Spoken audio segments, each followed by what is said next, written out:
श्री साई राम।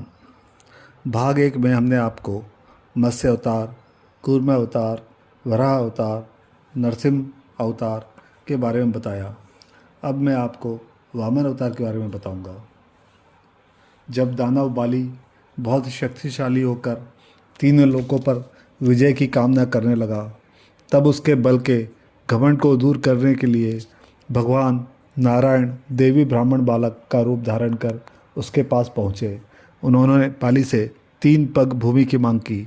अपने गुरु शुक्राचार्य की इस चेतावनी के बाद भी कि यह बालक अन्य कोई नहीं स्वयं हरि हैं जो उसका पतन करने आए हैं, दान देने से मना किया। फिर भी बाली इसके लिए तत्पर था।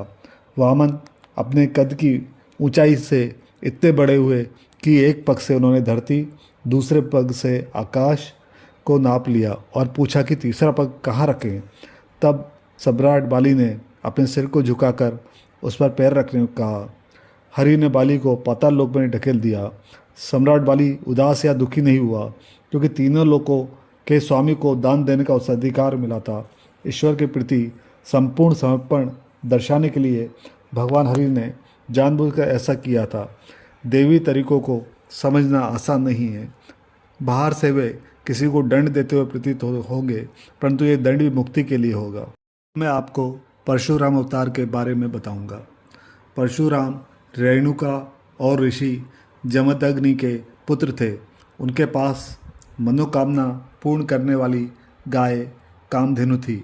एक समय उस क्षेत्र के शासक कार्तवीर अर्जुन दिन के शिकार के बाद आश्रम में आए। कामधेनु गाय की सहायता से ऋषि ने सम्राट और उनके सेवकों के दल को स्वादिष्ट भोजन कराया। ऋषि की भावनाओं की परवाह किए बिना ईर्ष्या के वशीभूत होकर वीरार्जुन गाय और बछड़े को हलाल कर ले गया। जब पूरा दल रवाना हो रहा था, परशुराम ने रोककर हमला किया और भयंकर युद्ध के बाद सम्राट का सिर काट दिया। उसके बाद जब परशुराम आश्रम में नहीं थे, सम्राट के पुत्रों ने जमदग्नि ऋषि का सिर काट डाला। अपनी माता रेणुका क्रंदन सुनकर लौट कर आए परशुराम ने अपने पिता का सिर जमीन पर देखा।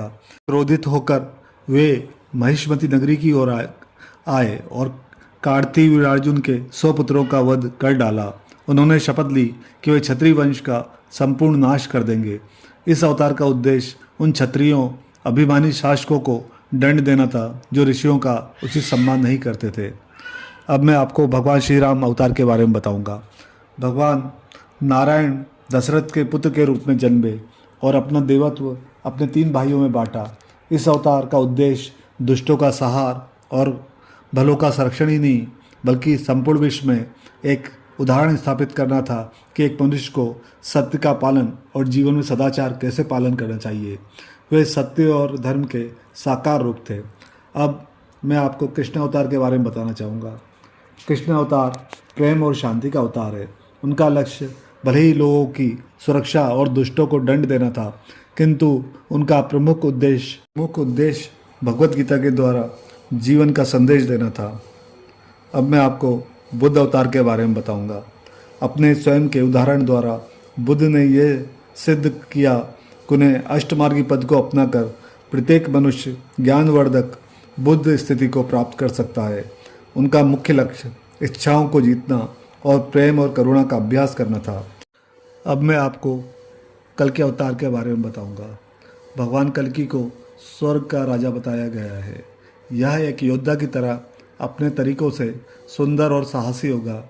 यह भी कहा जाता है कि कल्कि अवतार के एक हाथ में तलवार और दूसरे हाथ में चक्र होगा। उनकी सवारी देवदत्त नाम का सफ़ेद घोड़ा होगा। यह विषय आपको कैसा लगा, यह आप कमेंट करके बताइए। जय माता ताप्ती।